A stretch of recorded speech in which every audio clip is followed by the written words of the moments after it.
don't tell us what we're going to feel. I'm not telling you. Because you're in no position to dictate that. That's Remember exactly this. You're in no position to dictate what we're going to feel. We're going to feel very good. Feel influenced. We're going to feel very good and very strong. You will feel influence. You're right now not in a very good position. You've allowed yourself to be in a very bad position, and he happens to be right about it. From the very beginning of the war, you're not in a good position. You don't have the cards right now.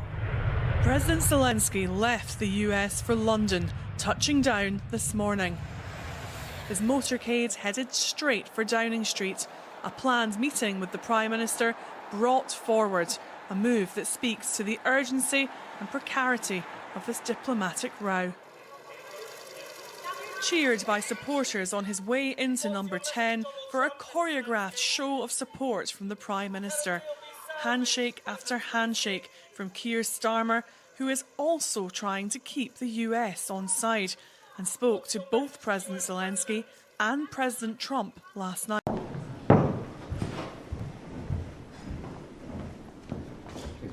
you so much. Handshake? Yeah. Thank you very much. Well, let me just say that you're very, very welcome here in Downing Street.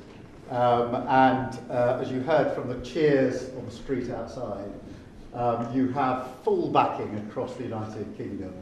And we stand with you, with Ukraine, for as long as it may take. And I hope you heard some of that cheering in the street. That is the people of the United Kingdom coming out to demonstrate how much they support you, how much they support Ukraine, and our absolute determination to stand with you, unwavering determination, and to achieve what we both want to achieve, which is a lasting peace for Ukraine based on sovereignty and security for Ukraine.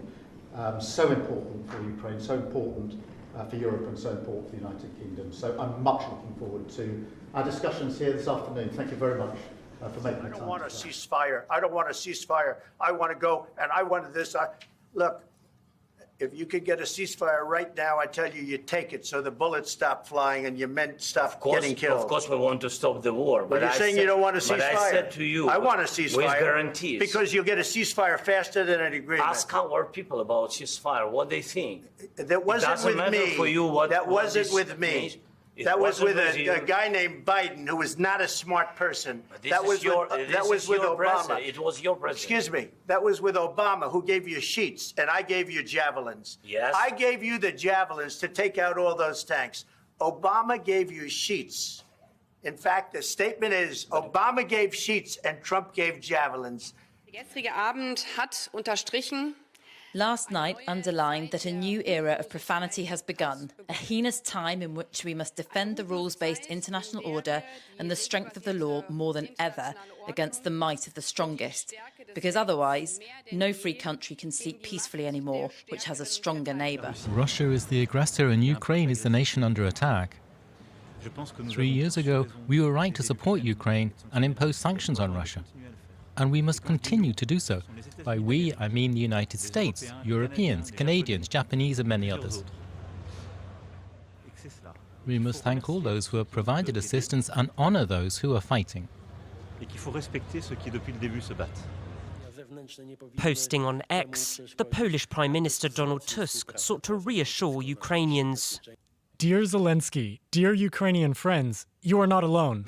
Meanwhile, Ukraine's Prime Minister defended President Zelensky without directly addressing the clash between both leaders. President Zelensky is right. Peace without guarantees is not possible. Ceasefire without guarantees is the way to Russian occupation of the whole European continent. You're gambling with the lives of millions of people. You're gambling with World War III. You're gambling with World War III. And what you're doing is very disrespectful to the country, this country. Russian officials also reacted, including former President Dmitry Medvedev.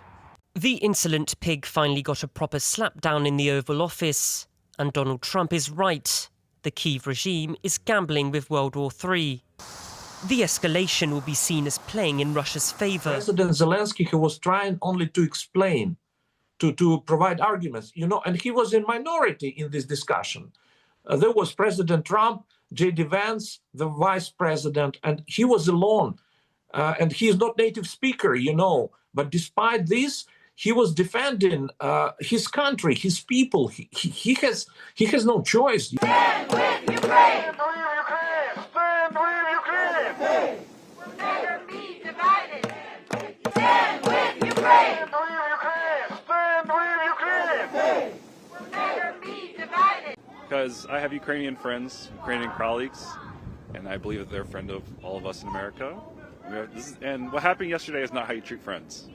We need to support Ukraine however we can. We all work together. I hope that Europe stands up and helps Ukraine, and I hope that we go back to Europe and Ukraine. If we let them in the dust, that's a terrible history.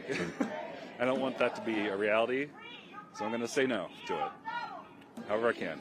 Ukraine deserves our support. We've let them down. And I think it's important for everyone to come out and their voices be heard. We have to support Ukraine. Well, unfortunately, I'm so incredibly impressed with Zelensky. He handled that situation so well in the Oval Office. But what Trump did was a disgrace to the United States, to the world. What he did really deserves a big response from everybody, and that's what I'm here for today. Is I just want to be heard, and I want people to pay attention. I think that this is a meeting which shows that Ukrainians and Americans should still continue fighting, because we try and resist Russia propaganda. And what we're hearing from this Oval Office now, it's a lot of Russian narratives. And we know that Ukrainian fighting for our freedom, we're defending. Russia started invasion, we're just defending. We can't achieve peace from our side.